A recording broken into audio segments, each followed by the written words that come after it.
No tanterahana ny zoma 20 febroary 2024 tao amin'ny fokontany Namparivato commune ambanivohitry Fionana district Anakazobe faritra Nalamanga ny Andron'ny vilona ho an'ny taona 2024 izay nokarakarain'ny MDB Malagasy Dairy Board niaraka tamin'ny ministeran'ny fambolena sy ny fipihana ny Jona.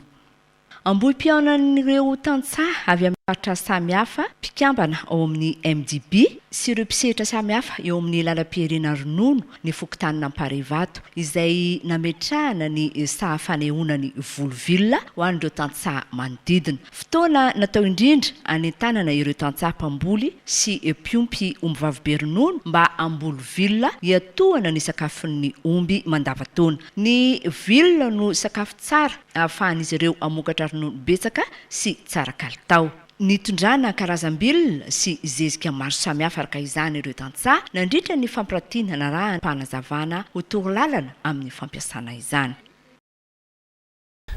Fampitana teknika moa izy sy fizarana ihany koa ireo karazam-bilona maro isan-karazany mba ho fantatry ireo mpiompy.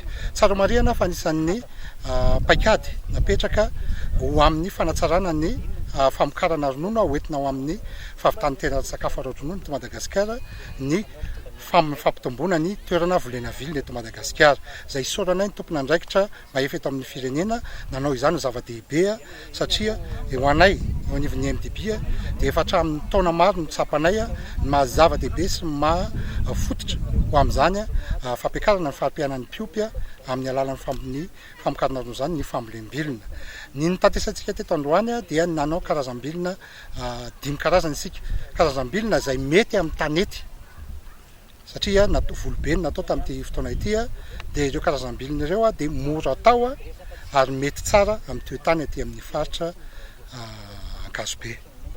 Karazam-bilona miisa 5 izay fantatra fa mety volena any amin'ny manodidina an'Ankazobe iny no nambolena avy hatrany teo amin'ny saha ho fampiarana ka anisan'izany ny kizozy, radi, brakaria, relaza ary ny jinkao izay fantatra fa sady tsara kalitao no betsaka ny vokatra omeny. Manoloana ny vinan'ny ministeran'ny fambolena sy ny fiompiana ny Jona amin'ny anatsarana ny kijana firaofan'ny omby amin'ny ity taona ity izay mahatratra 5.4 hektara manerana ny nosy dia zava-dehibe tokoa ny fanatanterahana ity Andron'ny vilona ity. Ho an'ny faritra Analamanga moa dia velara-tany mahatratra 500 hektara no everina ambolena vilona ho fampirobona ny fiompiana omby na ny omby vavy ronono na ny omby fakana hena. Zava-dehibe zavatra natao androany satria araka ny hitanareo zany dia nisy lancement ana culture fourragère androany eto amin'ny commune ny Fionana district Anakazobe dia misy fandraisana be dia be amin'ny vinan'ny ministera zany izay manana vina amin'ity taona 2024 ity amboly vilona amin'ny tany 500 hectares fourrage io dia pâturage amélioré 25 000 hectares eto Madagasikara. Ho any Nalamanga manokana dia mitady zany izay tany amin'izao fotoana izao 500 hectares anaovana an'izay fourrage izay.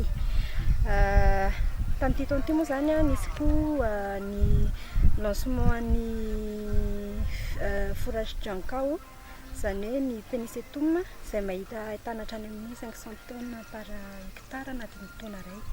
Dia io pénicétum io moa zany na ny jinkao io dia afaka maharitra hatrany amin'ny 30 taona.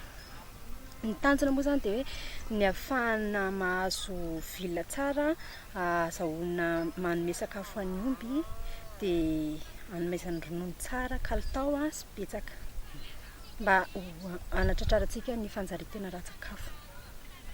Tena ilaina tokoa ny mamboly vilona satria sady miantoka ny sakafon'ny biby fiompy izany no fidiram-bola maharitra ho an'ireo tantsaha ihany koa.